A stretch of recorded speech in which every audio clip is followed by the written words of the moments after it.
और सबसे पहला मेरा सवाल ही है, ब्रज की होली एकदम अलग क्यों होती है? ब्रज की होली का क्या मतलब होता है? आपने अगर सुना हो ना तो कहते हैं सब ब्रज होली या जग होरा। में होली खेली नहीं जाती है, जी। ब्रज में होली जी जाती है। उसके बिल्कुल पीछे जी। की क्या कहानी है? जी इसलिए जाती है क्योंकि मुझे लगता है अब भी कहीं ना कहीं हम कनेक्ट कर पाते हैं। कहते हैं कि राधा के बिना होली अधूरी है। जी ये ब्रज की एक प्रॉपर, मैं जी, लोगों को जब सुनती जी, हूँ तो कहते हैं जी। कि राधा के बिना तो होली जी, भी अधूरी है। जी। तो इसके पीछे क्या क्या लॉजिक है? इसलिए है भारती जी क्योंकि राधा कृष्ण और ये लठमार होली के पीछे क्या लॉजिक है? क्यों खेली जाती है लठमार होली? लठमार होली एक्चुअली ऐसा होता है कि कृष्ण थे नंदगांव से। होलिका दहन होता है, उसकी जो राख होती है उसे बहुत अमूल्य मानते हैं और उसे अपने घर में रखते हैं। जी जी। क्यों रखते हैं हम उसे? एक तो ये होता है भारती जी कि तांत्रिक क्रियाओं में वैसे भी होली का बहुत महत्व है। कुछ दिन होते हैं हमारे यहाँ, हमारे शास्त्रों में, जिसको बहुत हम मानते हैं। तो होली पे हम ऐसा कौन सा रिचुअल या कौन सा उपाय करें कि घर में पैसा आए? जो होता है ना, अननेसेसरी बहुत ज़्यादा खर्चा हो रहा है, पैसा नहीं रुक पा रहा है, तो वो रुकना स्टार्ट हो। तो आपको होली वाले दिन ऐसा करना है जिस दिन होली खेली जाएगी। राधे राधे मेरे प्यारे दोस्तों, आपका स्वागत है एक और नए एपिसोड में। मैं हूं आपकी होस्ट, आपकी दोस्त भारती। तो ये एपिसोड बेहद खास होने वाला है क्योंकि हम बात करने वाले हैं होली पर। कहते हैं ब्रज में होली 40 दिन पहले स्टार्ट हो जाती है। क्यों हो जाती है, उसके पीछे की क्या कहानी है? कहा जाता है होली एक ऐसा प्रेम का त्योहार है, हंसी खुशी का एक त्योहार माना जाता है। होली में रंगों का बहुत महत्व होता है और होली में कहीं ना कहीं एक भक्त की भक्ति को दर्शाया जाता है। और ब्रज में इतने धूम से होली मनाई जाती है, उसके पीछे की क्या कहानी है? क्यों लठमार होली होती है? फूलों की होली का क्या महत्व है?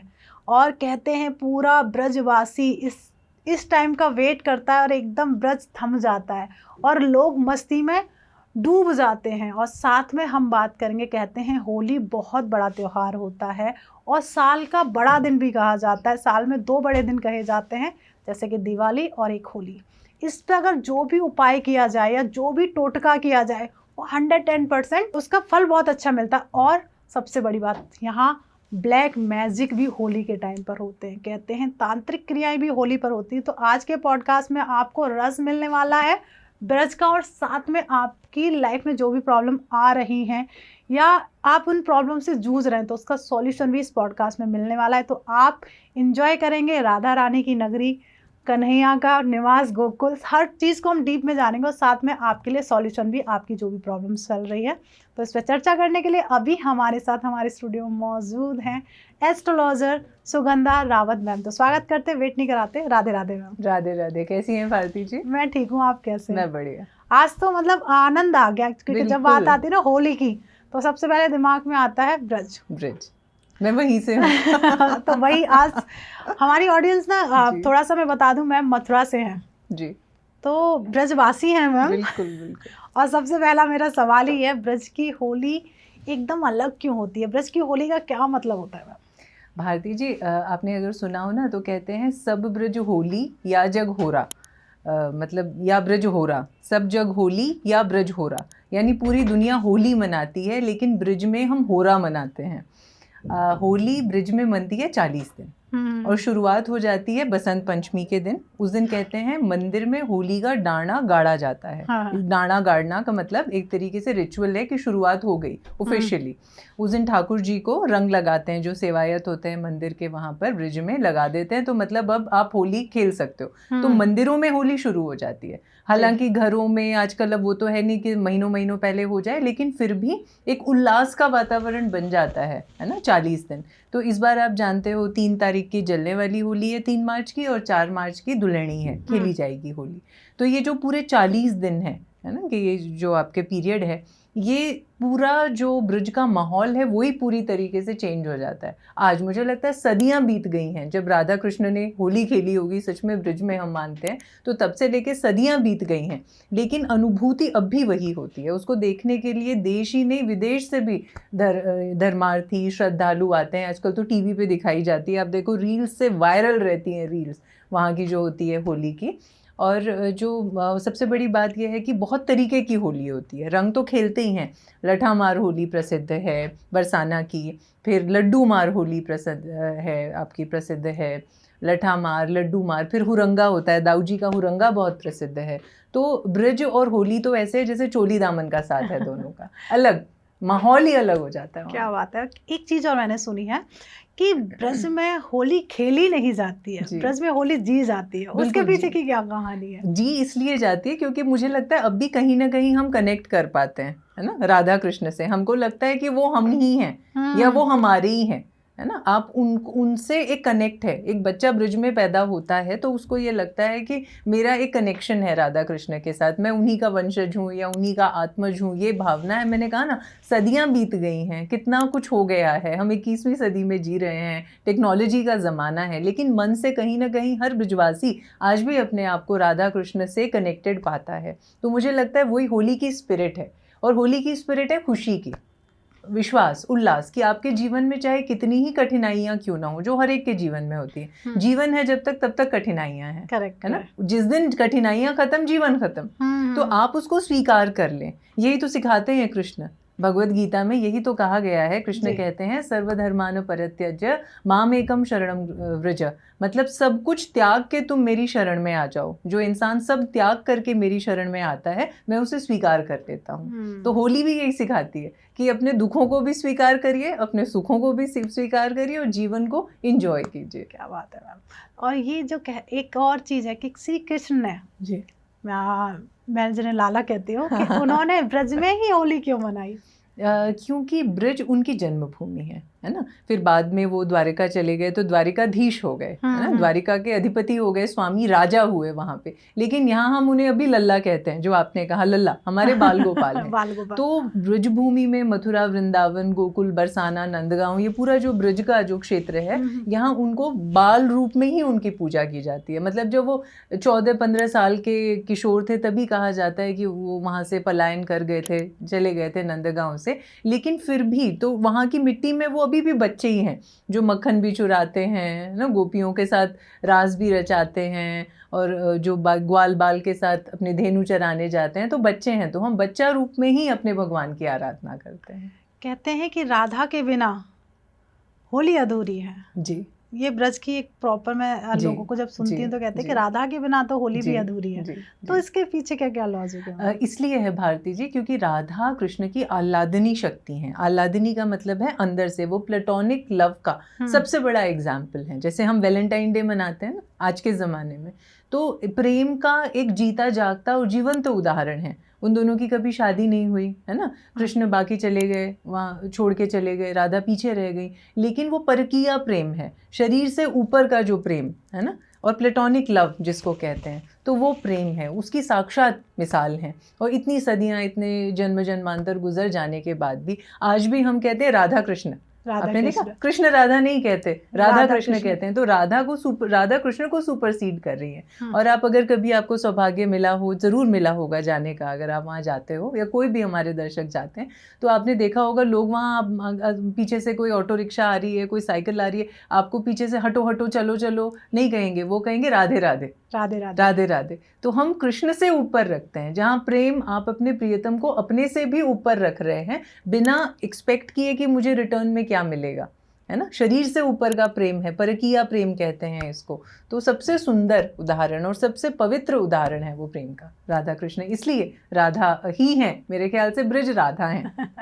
क्या बात है, बहुत अच्छा लगा मतलब। और ये लठमार होली के पीछे क्या लॉजिक है, क्यों खेली जाती है लठमार होली? लठमार होली एक्चुअली ऐसा होता है कि कृष्ण थे नंदगांव से, और राधा जी, या जिनको हम राधिका कहते हैं, किशोरी जी भी कहते हैं, वो थी बरसाना से, है ना। तो ऐसा माना जाता है कि जब ग्वाल बाल के साथ, अपने पूरे जो उनके साथ दल बल के साथ कृष्ण जाते थे होली खेलने, बरसाना जाते थे, तो वहाँ पर जो गोपिकाएं हैं और राधा हैं, वो उनको लठ से पिटाई करती थी, है ना, क्योंकि वो शरारतें करते थे, तंग करते थे। तो अब भी वो मतलब एक तरह से सिंबॉलिक मान लीजिए, स्वरूप मात्र रह गया है, पर अब भी यही होता है। हुरियारे कहा जाता है उनको। होली खेलने के लिए जो नंदगांव के पुरुष हैं वो जाते हैं बरसाना। और हुरियारन कहा जाता है वो जो वहाँ की स्त्रियां हैं, जिनको स्वरूप माना जाता है राधिका देवी का, और जो वहाँ की सखी हैं, उनकी सखी थी उनका। तो वो उनको उनकी लठ से उनकी पिटाई करती हैं और वो अपनी रक्षा करते हैं। पलट कर वो वार नहीं करेंगे, वो लठ खाएंगे और वापस आ जाएंगे। तो ये होता है हर साल होली में, इसे ही लठ मार होली कहते हैं। और मतलब मैंने एक चीज़ और देखी है बहुत सारी रील्स में, या फिर अभी वो अनुभव नहीं हुआ है कि जो जितने भी वहाँ के पुरुष होते हैं, मेल जितनी भी होते हैं, वो महिला पे हावी नहीं होते, वो मार रही हैं तो वो पिटते चले जाते जी, पिटते जी, चले जाते, जी, मतलब वो रिवर्ट में वो चीज़ नहीं हाँ, होती है। हाँ, हाँ। तो ये सिर्फ वही है कि हम ब्रज से आए हैं बरसाना होली खेलने के लिए। होली खेलने के लिए, बिल्कुल बिल्कुल। क्या बात जी। है, बहुत मज़ेदार लगती है। और साथ में वहाँ पे खेली जाती है फूलों की होली, फूलों की होली रमण रेती में खेली जाती रमण है। रेती में जी, फूलों की होली। जी, तो जी। उसके पीछे का क्या है कहानी? देखिए फूलों की होली अब उस समय, आजकल तो ये हो गया है सब, मतलब मैन मेड कलर हो गए, केमिकल हो गया है। उस समय टेसू के रंग होते थे, नेचुरल कलर होते थे, फूलों से भी होली खेलते थे। क्योंकि वो जो पूरे कुंज थे वहाँ पर, जो अब तो मतलब मकान बन गए हैं, आप देखोगे तो ब्रज पूरा बहुत डेवलप्ड है, विकसित हो गया है। पर उस समय वहाँ पे कुंज गलियाँ थीं, सकरी सकरी गलियाँ थीं, पेड़ थे, पहाड़ थे, तो उसमें फूल तोड़कर भी आपस में, और बहुत ज़्यादा मुझे लगता है ये तो एनवायरमेंटल फ्रेंडली हो गया कि हम एनवायरमेंट को कितना, हमारी संस्कृति वैसे भी एनवायरमेंट को बहुत तरजीह देती है। हम पेड़ों की पूजा करते हैं, पहाड़ों की पूजा करते हैं, नदियों की पूजा करते हैं, सूरज की पूजा करते हैं, चांद की, क्या है ये, प्रकृति की पूजा है ना। बहुत, हमारी संस्कृति बहुत करीब है सनातन धर्म प्रकृति से। तो वो फूलों से होली खेला करते थे, तो वही चीज़ अब तक भी हम उसको लेके आ रहे हैं, और प्रतीकात्मक रूप से अब भी खेली जाती है, मंदिरों में भी खेली जाती है। और बल्कि स्कूल के जो प्रोग्राम्स होते हैं उसमें भी मेरे बच्चों ने पार्टिसिपेट किया है उस तरीके की होली में। क्या बात है। एक और चीज़ मैंने सुनी है ब्रजवासियों के लिए कि जो होलिका दहन होता है उसकी जो राख होती है उसे बहुत अमूल्य मानते हैं और उसे अपने घर में रखते हैं। जी जी। क्यों रखते हैं मैम? एक तो ये होता है भारती जी कि तांत्रिक क्रियाओं में वैसे भी होली का बहुत महत्व है। कुछ दिन होते हैं हमारे यहाँ, हमारे शास्त्रों में, जिसको बहुत हम मानते हैं कि जो तांत्रिक क्रियाएं हैं वो सफल होती हैं, तीव्रता बढ़ जाती है, राहु की तीव्रता बढ़ जाती है, शनि की तीव्रता बढ़ जाती है। इसलिए ये कहा जाता है कि जो राख है उसको संभाल के रखना चाहिए। मैं आपको एक आसान सा टोटका भी बता देती हूँ उसका, है ना। तो हम ये कहेंगे कि एक पुड़िया ले लीजिए, जो होली की राख है उसको चुपचाप आपको लेके आना है बिना कोई किसी से कुछ कहे, और एक सफ़ेद रंग की पुड़िया में उसको बांध लीजिए, है ना। अपने घर की तिजोरी में या अपने घर के मंदिर में या किसी भी गुप्त स्थान में आपको जहाँ दिखे नहीं वो किसी को, इस तरीके से रख देना है 1 हफ्ते तक, यानी 7 दिन तक वो वहाँ रखा रहेगा। 8वें दिन आपको बिना किसी को बताए बहते हुए जल में उसको प्रभावित कर देना है, अपने मन की इच्छा बोलते हुए। ऐसी इच्छा, हाँ, कोई भी इच्छा हो सकती है, धन, संतान, संपत्ति, कुछ भी चीज़ हो सकती है, उसको आप प्रवाहित करेंगे, ईश्वर का नाम लीजिए, राधा रानी आपकी उस इच्छा को ज़रूर पूरा करेंगी। अगला साल होते, मतलब अगली होली होने से पहले ही आपकी वो इच्छा पूरी हो जाएगी। तो जैसे होली वाले दिन कहते हैं बहुत तांत्रिक क्रियाएं होती हैं, तो ऐसा क्या वो दिन होता है कि उस दिन इतनी तांत्रिक क्रियाएं क्यों होती हैं? क्यों तंत्र को इतना महत्व दिया जाता है उस दिन? क्योंकि अग्नि बहुत ज़्यादा, अग्नि तत्व है ना, होलिका का हम दहन कर रहे हैं, तो आग है, आग में क्या है, मंगल की एनर्जी होती है। दूसरी चीज़, राहु उस दिन बहुत प्रबल होता है। राहु, शनि और मंगल, ये तीनों मिलकर ही तांत्रिक क्रियाओं को सफल या असफल करते हैं। जितने भी तांत्रिक होते हैं वो इस दिन का वेट करते हैं कि हमें ये दिन, जो होलिका दहन की जो रात है वो मिल जाए। दिवाली की रात भी इसी तरीके की एक इम्पॉर्टेंट रात होती है तांत्रिक अभिकर्म में। शिवरात्रि को भी तांत्रिक अभिकर्म किया जाता है। तो मतलब ये है कि आप बाकी दिन भी कर सकते हैं, ऐसा नहीं है, लेकिन इस दिन तीव्रता बढ़ जाती है, सफलता का चांस गारंटीड है। ये मान लीजिए जो भी किया जाएगा वो निश्चित सही तरीके से किया जाएगा, उसका निश्चित परिणाम मिलता है। अगर किसी के ऊपर ब्लैक मैजिक हो रखा है, क्या होली के दिन अगर वो कोई उपाय करे या कोई टोटका करे तो क्या उसके ब्लैक मैजिक को दूर किया जा सकता है? जी बिल्कुल। आपको ये करना है कि होलिका में आपको गेहूं की बालियां भूंजते हैं ना, नियम होता है गेहूं की बाली भूंजने का, तो उसमें से 3 बालियां ले आइए। कितनी? 3। उन 3 बालियों को आपको 21 दिन तक अपने घर के मंदिर में रखे रखना है। ठीक है। 22वें दिन आपको उनको चौराहे पर जाके पक्षियों को खिला देना है। अगर पक्षी नहीं है तो छोड़ाइए, इससे वो आप उसको एकदम मुक्त पा जाएंगे उस प्रॉब्लम से। लोग आकर्षण बढ़ाना चाहते हैं या फिर अट्रैक्शन बढ़ाना चाहते हैं, तो होली पे कौन सा टोटका किया जाए? आपको ये करना है कि होली वाली रात जो होली की राख है उससे किसी सफ़ेद रंग के कागज़ पे अपना नाम लिखिए और उस इंसान का नाम लिखिए जिनको आप अपने प्रति आकर्षित करना चाहते हैं।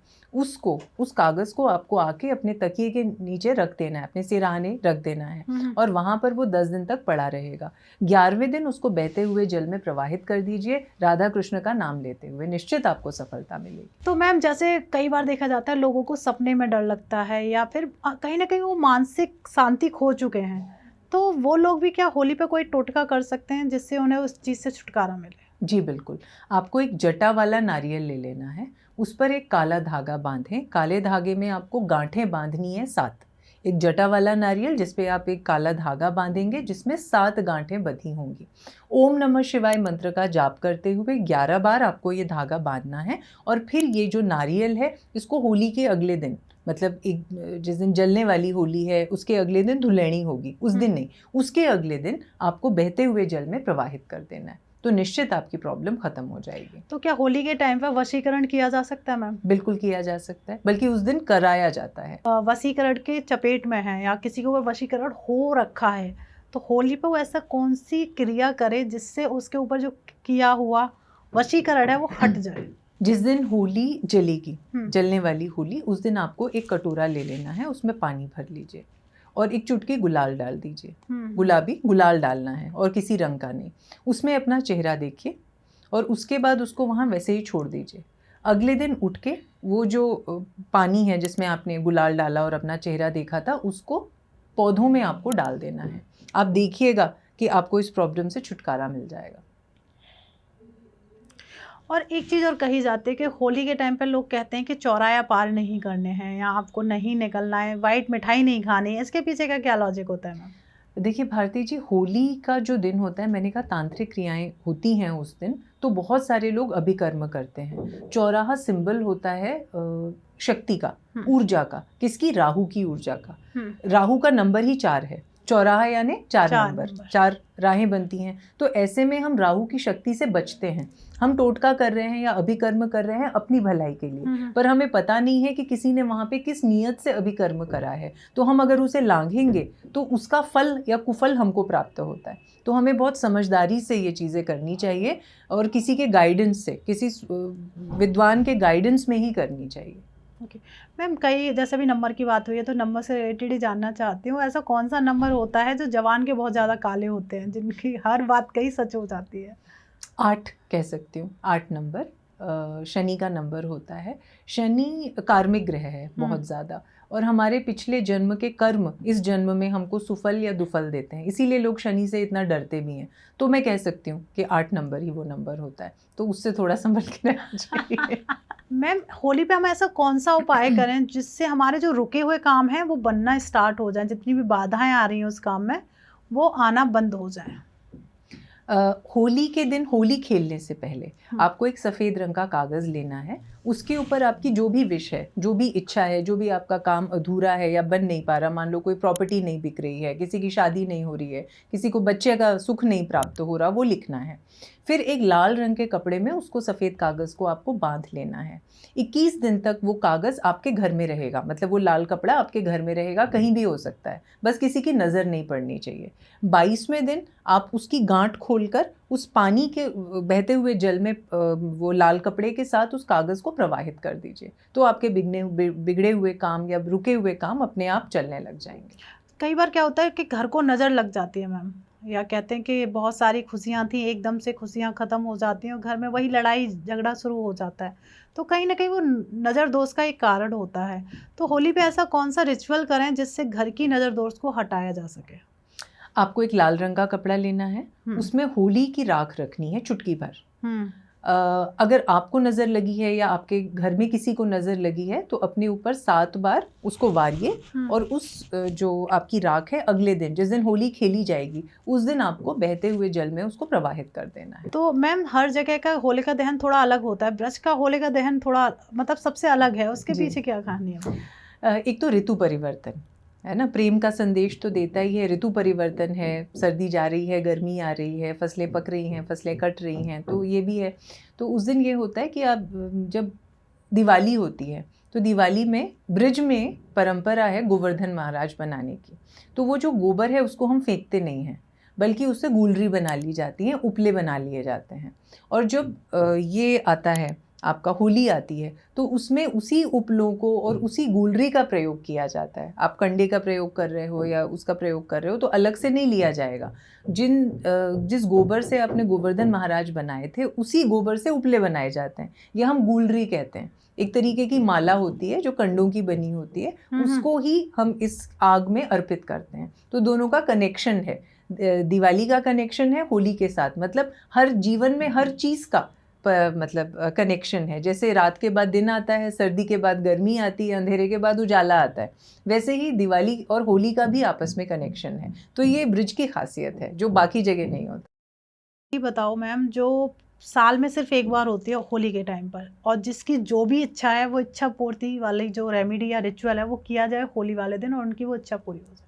ठीक है, तो आपको गुलाब का फूल लेना है, उसकी 3 पत्तियां, एक गुलाब के फूल की बस 3 पत्तियां लीजिए, उनको पीस लीजिए, है ना। उससे वो जो रंग निकलेगा उस रंग से, और साथ में थोड़ी सी होली की राख, इसको दोनों आपको आपस में मिला लीजिए। लाल रंग के कपड़े में बांध के आपको आपके घर की तिजोरी में, आपके घर के मंदिर में या अपने बेडरूम में, इन तीनों जगहों में से कहीं भी रख लीजिए और अपने मन में वो विश बोलिए जो आप चाहते हैं, धन, पैसा, संतान, शादी, जो भी है वो आपकी ऐसी इच्छा है जो कहीं भी पूरी नहीं हो पा रही, तो ये रिचुअल उसको पूरा कर देगा। होली पर किस रंग से होली खेलनी चाहिए जिससे वो होली शुभ रहती है? लाल रंग, क्योंकि लाल मंगल का प्रतीक है, मंगल ऊर्जा लेके आता है, हमारे रिश्तों में गर्माहट लेके आता है। पीला, पीला गुरु का प्रतीक है, हमारे अबैंडेंस का, प्रॉस्पेरिटी का प्रतीक है, हम सबको जो चाहिए अपने जीवन में। हरा, हरा खुशी का, एनर्जी का और गुड हेल्थ का प्रतीक है, इसलिए लाल, हरा, पीला ये रंग हमें चाहिए। गुलाबी भी हो सकता है। काला रंग, काला नकारात्मकता लेके आता है,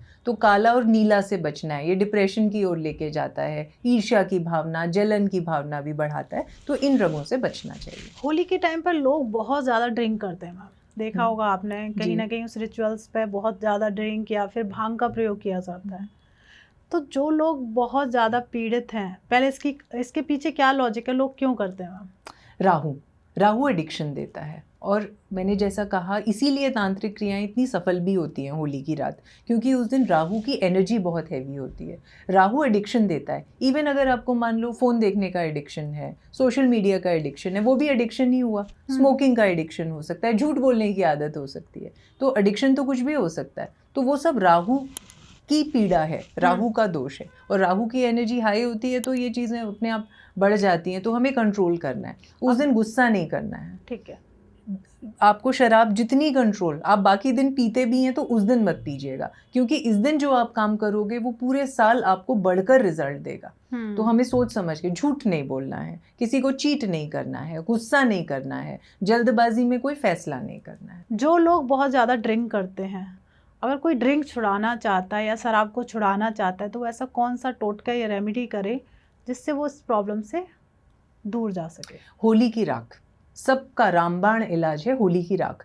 होली की राख आपको चुपचाप, बिना किसी को दिखाए, बिना किसी को बताए, एक लाल रंग के कपड़े में थोड़ी सी ले आनी है, और वो जो भी पीड़ित है उनके पर्स में, उनके वॉलेट में, उनके बैग में हर समय होनी चाहिए। ये तो करना ही है आपको, इससे आपको सबसे ज़्यादा लाभ होता है। क्या होलिका दहन वाले दिन हमारे ग्रह दोष की शांति हो सकती है मैम?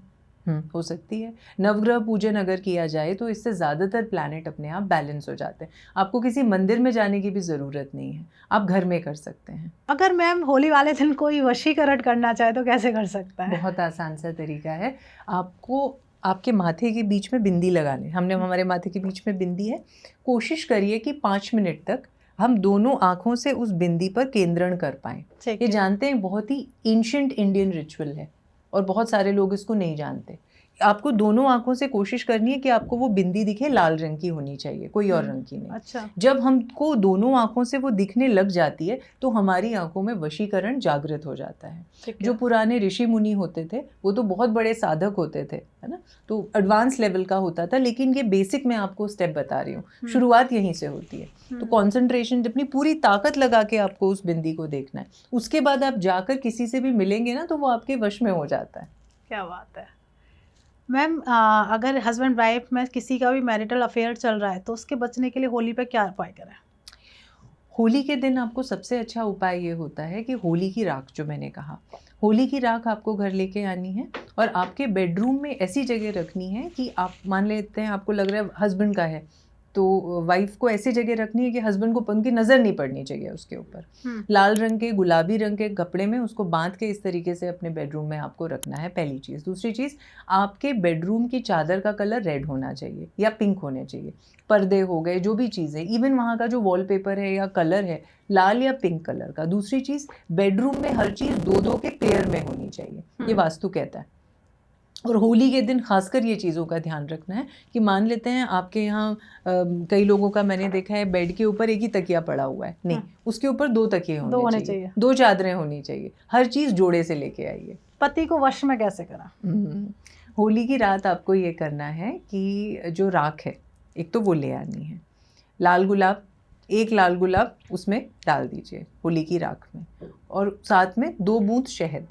इन तीनों चीज़ों को आपको एक लाल रंग के कपड़े में बांध लेना है। जो भी आपके पति हैं उनका नाम लेंगे 21 बार जी। ये करते हुए आपको अगले दिन जाके उसको बहते हुए जल में प्रवाहित कर देना है। तो देखिए कैसे होता है चमत्कार। अब यहाँ पे क्या पति भी नाराज हो जाएंगे, और अब वाइफ के ऊपर वसीकरण करना है, तो कैसे करें? सेम प्रोसेस, उल्टा। हाँ, सेम प्रोसेस उलट जाएगा। अब आप पत्नी का नाम लेंगे। अब आता है कई बार कि घर में कलह बनी रहती है, लड़ाई झगड़े बहुत ज्यादा हैं जी, तो कहीं ना कहीं सास के ऊपर वसीकरण किया जा सकता है? किया जा सकता है। आपको ये करना है कि होली की राख, फिर वही चमत्कारी होली की राख लेके आनी है। तो उस होली की राख को आपको पीले रंग के, इस बार कपड़ा कौन सा होगा? पीले रंग का। पीले रंग के कपड़े में वो रखनी है, साथ में 2 गोमती चक्र रखे जाएंगे और 4 लौंग, ये आपको बांध देना है और उसको आपको अपने घर में रखना है 21 दिन तक। 22वें दिन जाइए और उसको बहते हुए जल में प्रवाहित कर दीजिए अपनी सासू माँ का नाम लेते हुए। क्या बात है, मजा आ गया। मैम आजकल देखा गया है कि जो छोटे छोटे बच्चे ना, उनका पढ़ाई में मन नहीं लगता है, तो उनका पढ़ाई में मन लग जाए उसके लिए कौन सी हमें टोटका करना चाहिए होली के टाइम पे कि भाई बच्चा पढ़ने स्टार्ट करते हैं? जी, होली की रात आपको ये करना है, देवी सरस्वती का चित्र है ना, होली की रात को ही ये करना है। आप होली की जला के आ गए, उसके बाद आप वो जो गेहूं की बालियां हैं वो आपको लेके आनी है। उसके 11 दाने, कितने? 11 होने चाहिए। वो आपके बच्चे की स्टडी टेबल पे या आपके बच्चे के पढ़ने के कमरे में एक हरे रंग के कपड़े में बांध के आपको रख देना है। दूसरा, देवी सरस्वती का चित्र उसी दिन उसी रात आपको बच्चे के मतलब स्टडी टेबल के ठीक सामने लगा देना है ताकि उसका कंसंट्रेशन बढ़े। ये 2 उपाय करें। तो मैम होली से रिलेटेड कोई ऐसी कथा जो बहुत ज़्यादा प्रचलित है और बहुत सारे लोग जानते हैं, फिर भी मैं चाहती हूँ कि आप हमारे पॉडकास्ट के दौरान बताएं। बहुत ही फेमस है वो कथा जो हम लोग बचपन से सुनते हुए बड़े हुए हैं कि बहुत समय पहले हिरण्यकशिपु नाम का एक राक्षस था और उसको वरदान था कि ना अस्त्र से मरेगा, न शस्त्र से, न दिन में मर सकता है, न रात में। तो सारे देवता बड़े परेशान हो गए कि भाई ये तो मर ही नहीं सकता, इसका क्या हो, और उसने उत्पात मचाया हुआ था। तो सब लोग गए भगवान विष्णु के पास, जैसे हम हमेशा जाते हैं उनकी शरण में, तो उन्होंने बताया कि किस तरह से क्या हो सकता है। तो खैर उसका एक पुत्र था जिसका नाम था प्रहलाद। प्रहलाद भगवान विष्णु का बहुत बड़ा भक्त था, तो इस बात से वो बहुत नाराज़ रहता था हिरण्यकशिपु, और वो मतलब इतना नाराज़ रहता था कि अपने स्वयं के पुत्र को मारने के लिए उतारू हो गया। तो उसकी बहन होलिका, जिसको वरदान प्राप्त था है ना कि वो मरेगी नहीं, वो जलेगी नहीं, तो वो उस बच्चे को गोद में लेके बैठ गई। हालांकि ये हुआ कि भगवान के प्रताप के स्वरूप वो बच्चा बच गया और होलिका का दहन, इसीलिए कहते हैं होलिका का दहन होता है, बुराई का नाश होता है। तो ये कहानी है जो फेमस है और इसका एस्ट्रोलॉजिकली भी बहुत बड़ा लॉजिक बनता है अपने आप में। तो मतलब एस्ट्रोलॉजिकल होली का क्या महत्व है प्लानिटरी पोजीशन के साथ में? इस दिन देखिए चंद्रमा बहुत प्रबल होता है, चंद्रमा मन का कारक होता है, मंगल बहुत प्रबल होता है, मंगल गुस्सा है, अग्नि क्या है, अग्नि तत्व क्या है, मंगल होता है, ऊर्जा मंगल होती है। जहाँ तक कंट्रोल्ड होता है गुस्सा तब तक काम करता है, अगर कंट्रोल के बाहर निकल जाए गुस्सा तो आदमी को ऊपर से नीचे लेके आ सकता है। वो ऐसा कौन सा नंबर है मैम जो मैरिज के बाद उसका अफेयर होता ही होता है? 5, बुध का नंबर, चंचल है बुध। बुध को ज्योतिष में माना जाता है चंचल प्रवृत्ति का और यंग प्लैनेट है, एक टीनेजर मान लीजिए, तो उस उम्र में तो बच्चों में उस तरीके का आकर्षण हो भी जाता है, तो ये चांसेस हैं। बेस्ट नंबर वाली लड़की कौन सी होती है जिनसे शादी की जाए और घर में बरकत आना स्टार्ट हो जाए? 6 शुक्र का नंबर होता है। शुक्र नंबर ही ब्यूटी का है, रोमांस का है, शादीशुदा जीवन का है, तो डेफिनेटली 6 होता है। इसके अलावा मुझे लगता है 2 नंबर भी चंद्रमा का नंबर है। चंद्रमा शीतलता देता है, थोड़ा इमोशनल है, कभी कभी ज़्यादा इमोशनल हो जाता है, पर 2 नंबर होता है। 9 नंबर मंगल की ऊर्जा है, हमेशा सटीक सीधा चलता है, डाइवर्जन कम होते हैं, तो ये नंबर का हूँ। जिन्हें प्यार में हमेशा धोखा मिलता है वो कौन से नंबर होते हैं? 2, 7, चंद्रमा और केतु के नंबर। जी, ये थोड़ा हमने न्यूमरोलॉजी ऐड ऑन की कि थोड़ा सा लोगों के बारे में पता चलता चला जाए। मैम, ब्रज की कोई ऐसी कहानी आप हमारी ऑडियंस को बताएं जो कहीं ना कहीं ब्रज से एक अलग ही कनेक्शन बन जाता है सबका। क्या है मतलब ब्रज की भूमि में ऐसा क्या है? मतलब राधा कृष्ण का तो है पर एक जादू है ब्रज की भूमि में। बिल्कुल। तो बहुत सारे मैजिक वहाँ होते हैं। कोई ऐसी कहानी या कोई ऐसी घटना आप हमारी ऑडियंस को बताना चाहें? देखिए, साक्षात मिलन भूमि मानी जाती है राधा कृष्ण की, और जैसा मैंने कहा कि सदियां बीत गई हैं ना, कितनी पीढ़ियां बीत गई होंगी, लेकिन उसके बावजूद भी हमें लगता है कि जैसे वो यहीं की भूमि में, यहीं हमारे आजू बाजू हैं। हर एक ब्रजवासी को, मेरी बात नहीं कर रही, हर एक ब्रजवासी को यही लगता है। एक पर्सनल कनेक्शन है हमारा भगवान के साथ। तो हमारे लिए शायद वो भगवान नहीं है, देवी नहीं है, हमारे लिए हम में से ही एक है कहीं ना कहीं। तो वो पर्सनल कनेक्शन है। अच्छा, एक निधिवन अगर आपने सुना हो तो निधिवन बहुत ही फेमस जगह है, और ऐसा माना जाता है कि अब भी हर रात वहाँ पर कृष्ण और राधा आते हैं, गोपियों के साथ आते हैं। बल्कि वहाँ पर ना रात के समय पूरा उनका एक सब सामान रखा जाता है, खाने का सामान, पान तक रखा जाता है, बीड़ा रखा जाता है पान का कि वो आएंगे और खाएंगे। और नृत्य के लिए मृदंग रखा जाता है कि वहाँ पे रास लीला होगी, अपनी गोपियों के साथ वो रास लीला करेंगे, राधा जी आएंगी, कृष्ण जी होंगे। और मज़े की बात यह है, अगले दिन जब उस मंदिर के कपाट खोले जाते हैं तो आपको सब कुछ डिस्टर्ब मिलता है। वो पान गायब रहता है, पान का बीड़ा नहीं, ऐसा साफ दिखता है कि किसी ने ये खाया है। 56 भोग जो होते हैं वो अर्पण किए गए, किसी ने झूठा किया है। वो बिस्तर आपको लगता है किसी ने ये चादर ओढ़ी होगी, सामान इधर से उधर मिलता है। तो हमारा यही विश्वास है। और मज़े की बात यह है कि कोई भी उस चीज़ को देख नहीं पाता। ये साइंटिफिकली प्रोवन है। बहुत लोगों ने छुप के उस चीज़ को देखने की कोशिश की है कि क्या पता हमें दर्शन हो जाए। वो लोग अंधे हो गए? अंधे हो गए, कई की मृत्यु हो गई। Oh my God. तो ये कह दिया जाता है शाम के 6 बजे के बाद सबको हटा दिया जाता है, 6-7 बजे के बाद कोई वहाँ प्रवेश नहीं कर सकता, वर्जित है। तो ये जादू है ब्रज की भूमि में। नहीं, ब्रज की भूमि में सच में जादू है। जैसे इस बार मैं गई थी तो अंदर से एक था कि राधा रानी थोड़ा सा तो महसूस कराओ कि आप हो। ठीक। तो एक बच्चा आया, ठीक, और छोटी सी बच्ची थी, कह रही है दीदी टीका लगवा लो, दीदी लगवा लो। मैं आपको राधा रानी बना दूंगी, दीदी लगवा लो। मोस्ट ऑफ मैं सोचती हूँ कि यार नहीं लगवाना, जब से मैं सुनती हूँ राधे राधे लिख देते हैं, वो थोड़ा सा मैं अवॉइड करती हूँ। सिर्फ टीका। ठीक है। और मेरे पास आके मैं अंदर से हुआ कि लगवा लो, होता है ना, मैं बैठ गई। और वो मेरे जब पास आके जब वो लगा रही थी, उसका ऑरा, ओ माय गॉड, मतलब एक अलग ही फीलिंग हो रही थी। बहुत अंदर से ना एक अलग ही खुशी, ऐसा लग रहा था कि कुछ है, इसकी बातों में बहुत जादू है। ठीक है। तो मुझसे कह रही है कि जैसी टीका लगा रही है, कह रही दीदी तुम बहुत गोरी हो, तुम्हारा तो मेरा ये वाइट कलर दिख ही नहीं रहा है। और वो जो बात कर रही थी कि मैं पढ़ने के लिए पैसे कमाने, मतलब थोड़ी ऊपर उसकी बातों में बहुत जादू था, रस था। और साथ में एक एनर्जी जो ऑरा महसूस होता है ना, वो महसूस हुआ था मुझे। फिर जैसे ही ऊपर चढ़ी, एक बच्चा मिला छोटा सा। ठीक है। कहता है ये चुन्नी ले लो। मैंने तभी ली थी, मैंने बेटा मैंने अभी ले ली है। कह रहा ले लो, रात उनके लिए ले लो, सखी के लिए ले लो। अच्छा। मैंने बेटा मैंने ले ली है, मैं उससे इतनी बात, ठीक है तो जा, मैं तेरे से बात ना करूँगा। मैंने ये, और वो चीज़ जो एक अलग ही, और आज तक मैं बहुत सारे बच्चों से मिली हूँ वहाँ, बहुत बार गई हूँ, पर ये पहली बार ऐसा फील हुआ है कि कुछ तो था। और मैं जब पलट के देख रही हूँ, हम उस बच्चे से कह के गए थे आप हमें यहीं मिलना, वो नहीं मिला बच्चा, ना वो बच्चा मिला, ना वो बच्ची मुझे वहाँ मिली। नहीं है, तो एक अलग ही फीलिंग है वहाँ की। ये वहाँ जाकर ही अनुभव कर सकते, ऐसे नहीं कर सकते, नहीं जाके अनुभव कर सकते। नहीं, बहुत अलग ही है वहाँ पे। बहुत एक होता है ना, अभी भी बार बार मन करता है ब्रज भागने का। सही है। अब आता है मैम, थोड़ा सा हम एस्ट्रोलॉजिकल भी बात कर लेते हैं। जो मैम कंसीव नहीं कर पा रही हैं, बहुत ज़्यादा प्रॉब्लम आ रही है, मतलब बच्चे पैदा करने में या फिर कंसीविंग में बहुत ज़्यादा प्रॉब्लम आ रही है, तो वो ऐसा कौन सा रिचुअल करें होली के टाइम पर कि उन्हें कंसीव हो जाए और जो एक बच्चे की चाह है वो उनकी पूरी हो जाए? ठीक है, अगर संभव हो सकता है तो आपको एक बाल गोपाल की मूर्ति ले आनी है, जिन्हें हम लड्डू गोपाल भी कहते हैं, बाल रूप है कृष्ण जी का। तो होली वाले दिन, जिस दिन दहन हो रहा है उस दिन नहीं, जिस दिन होली खेली जाती है, और लाके उनको अपने पूजा घर में बिठाइए और उन पर रंग खेलिए। सबसे पहले आपको उन्हीं को रंग चढ़ाना है। और कौन से रंग का रंग चढ़ाना है? पीले रंग का। पीला गुरु का रंग होता है। और गुरु ही हमें संतान का सुख देने वाला ग्रह है, तो उनको आपको चढ़ाना है। और साथ में एक मंत्र बोलना है, ओम बुम बृहस्पतयाय नमः। कितनी बार बोलेंगे? 108 बार। ये छोटा सा उपाय करके देखिए, ईश्वर ने चाहा, राधा रानी की कृपा हुई तो जल्द से जल्द आपको संतान प्राप्ति हो जाएगी। मैम कई बार देखा जाता है कि लोगों के घर में बीमारी आ जाती है, कभी एक को हो जाती है, कभी दूसरे को हो जाती है, वो कहीं ना कहीं निकलती नहीं है। तो ऐसे लोगों के लिए कोई ऐसी रेमेडी है जिससे उनके घर से ये प्रॉब्लम हट जाए?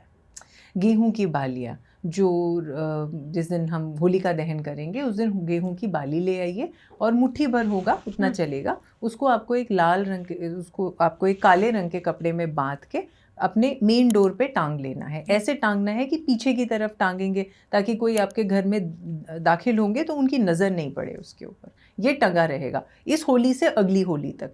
अगली होली पर उसको आप बहा दीजिएगा बहते जल में, और नया बालियां ला के उसको फिर से नए कपड़े में करके टांग दीजिएगा। ये तो करके ही रखना है। तो हमें ऐसा क्या करना चाहिए अपने मेन डोर पर कि कुछ ऐसा रिचुअल या ऐसी कोई चीज़ हमें अपने घर के मेन डोर पर लगानी चाहिए जिससे घर के अंदर नेगेटिविटी जाए ही ना? एक तो जो मैंने आपको बताया ये किया जा सकता है। हम दूसरी चीज़ होती है घोड़े की नाल। काले घोड़े की नाल होनी चाहिए। वो अगर आपको कहीं से मिल जाए तो वो ज़रूर, अगर मान लो काले घोड़े की नाल नहीं मिल रही तो आप कील ले सकते हो, लोहे की कील। आप कोई भी 11 या 21 लोहे की कील लीजिए, उनको काले रंग के कपड़े में बांधिए, साथ में 4 लौंग।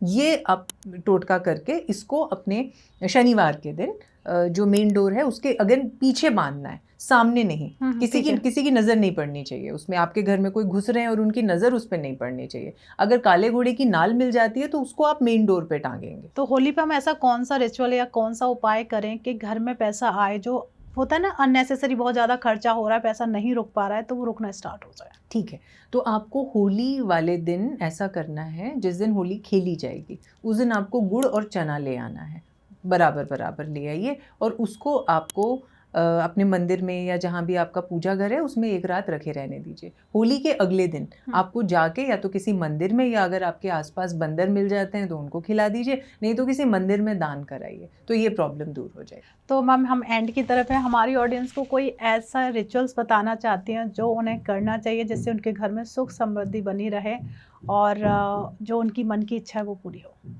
आपको एक जटा वाला नारियल लेना है, और होली की राख जब शांत हो जाए, ये याद रखिएगा मैंने जितने भी आपको कर्म बताए हैं उसमें से कहीं भी हम गर्म राख नहीं लाएंगे। ठंडी, जब वो अपने आप शांत हो जाती है, ठंडी हो जाती है, तो चुटकी भर उसमें से राख ले लीजिए और जटा वाले नारियल पे आपको उसका तिलक कर देना है। फिर उसको लाल रंग के कपड़े में बांधिए, उसको अपने घर में तिजोरी में या मंदिर में 21 दिन तक रखे रहने दीजिए। उसके बाद आपकी जो भी इच्छा है, बड़ी से बड़ी, छोटी से छोटी, उसको कहते हुए 21 बार उस चीज़ को अपने मन में कहते हुए बहते हुए जल में किसी भी मंगलवार या शुक्रवार के दिन आप प्रवाहित कर देंगे। क्या बात है। हमारी ऑडियंस को कोई मैसेज देना चाहते हैं मैम? यही मैसेज रहेगा कि होली पर्व ही है प्रेम का, तो इस दिन जलन, ईर्ष्या, द्वेष के लिए कोई स्थान नहीं है। अगर आपके मन में मान लेते हैं कोई गुस्सा है भी तो उसको थूक दीजिए, उसको जाने दीजिए, ईश्वर का नाम लीजिए, राधा रानी और श्री कृष्ण की कृपा होगी। आपकी कोई भी ऐसी समस्या है उस दिन जो मैंने आपको उपाय बताए उनको पूरे मन और श्रद्धा से कीजिए। क्योंकि कई बार लोग हमसे कहते हैं कि मैम हमने रेमेडी तो की लेकिन वो फलित नहीं हुई, तो उसका कारण ही ये होता है कि हम अपने पूरे मन से उस चीज़ को नहीं करते। मन से कीजिए और जैसे बताया गया है प्रॉपरली करेंगे तो ऐसा कोई कारण नहीं है कि आपकी इच्छा पूरी नहीं हो। मैम जैसे आप ब्रजवासी हो और ब्रजवासी से मैं एक बात जानना चाहती हूँ कि जो लोग जाते हैं ब्रज में, कोई ऐसी चीज़ आप हमारी ऑडियंस को बताना चाहती हैं कि आप ब्रज में जाइए, आप ये चीज़ करिए, आपको आनंद और ज़्यादा आएगा? एक नियम बना लीजिए, हेलो हाय नहीं कहेंगे, नमस्ते नहीं कहेंगे, आप कहेंगे राधे राधे। राधे राधे राधे राधे कहिए या राधे कृष्ण कहिए, लेकिन राधा हमेशा पहले होंगी क्योंकि वही हमारी आह्लादिनी शक्ति हैं। हमारे यहाँ हम उन्हें किशोरी जी कहते हैं, तो कृष्ण से ऊपर हैं हमारे लिए राधा, हमारी आराध्य हैं। तो हम और हमारी संस्कृति, इसको ऐसे समझिए ना, हम महिलाओं को कितना उसमें आगे का स्थान देते हैं। हम कभी भी राम सीता नहीं कहते, हमेशा सीताराम कहते हैं, हमेशा राधा कृष्ण कहते हैं। तो स्त्रियों को कितना ऊपर रखा गया है। तो मुझे लगता है आज के ज़माने में हमें उससे प्रेरणा लेनी चाहिए। तो आज से क्या कहेंगे आप? हेलो हाय नहीं कहेंगे, व्हाट्सएप पे कहेंगे राधे राधे। राधे राधे क्या बात है, मज़ा आ जाता है जब भी राधे राधे आता है, मुझे तो आनंद आता है बहुत ज़्यादा। Thank you so much ma'am, बहुत अच्छा लगता है जब भी मैं आपके साथ पॉडकास्ट करती हूँ। और सबसे पहले आज हमारी ऑडियंस को हम और कोई टास्क नहीं दे रहे हैं, जो भी ये पॉडकास्ट देख रहा है कमेंट में राधे राधे जरूर राधे ले या तो राधे कृष्णा या राधे राधे आप ज़रूर लिखिएगा। और कैसा आपको ये पॉडकास्ट लगा प्लीज़ ज़रूर बताइएगा। जहाँ पे आज मैंने, क्योंकि मैम ब्रज से हैं तो मुझे मौका भी मिला कि हम ब्रज की होली के बारे में जानें, तो एक ब्रजवासी ही वहाँ की होली के बारे में अच्छे से बता सकता है, तो वो आपने बहुत इन्जॉय किया होगा। और अभी जैसे मैम से आप कनेक्ट कर सकते हैं, नंबर हमेशा की तरह जी, स्क्रीन पर बिल्कुल। फ्लैश हो ही रहा है। और मैम फिर भी आप हमारी ऑडियंस को बताना चाहें कि कनेक्ट कैसे करें आपसे, तो वो बता दीजिए। जी, जो नंबर जैसे आपने बताया मैम वो स्प्लैश हो रहा है, तो आप उस पर डीएम कर सकते हैं, हमारी टीम तुरंत रिस्पॉन्ड करती है और आप मेरे से कनेक्ट हो सकते हैं। अगर आप सीखना चाहते हैं, ज्योतिष सीखना चाहते हैं, ज्योतिष ही नहीं, numerology, tarot, vastu, Akashic records, कोई भी चीज़ आप सीखना चाहते हैं सीख सकते हैं। और कंसल्टेशन लेना चाहते हैं, आप अपने जीवन में किसी समस्या से परेशान हैं, उसका उत्तर जानना चाहते हैं, तो मुझे खुशी होगी आपसे जुड़कर। क्या बात है। और ये पॉडकास्ट जितना ज़्यादा हो जाए आप अपने फ्रेंड्स और फैमिली के साथ ज़रूर शेयर कीजिए, क्योंकि कुछ इसमें ऐसे रिचुअल्स हैं जो होली के टाइम पर ही किए जा सकते हैं। प्लीज़ ज़रूर शेयर करिएगा और ये चैनल सब्सक्राइब कर लीजिए, फ्री ऑफ कॉस्ट है और यहाँ आपको बहुत कुछ सीखने के लिए मिलता है। सही मुहूर्त है चैनल सब्सक्राइब करने का। मिलते हैं एक नए एपिसोड में, जब तक आप अपने घर में स्वस्थ रहें, मस्त रहें। राधे राधे।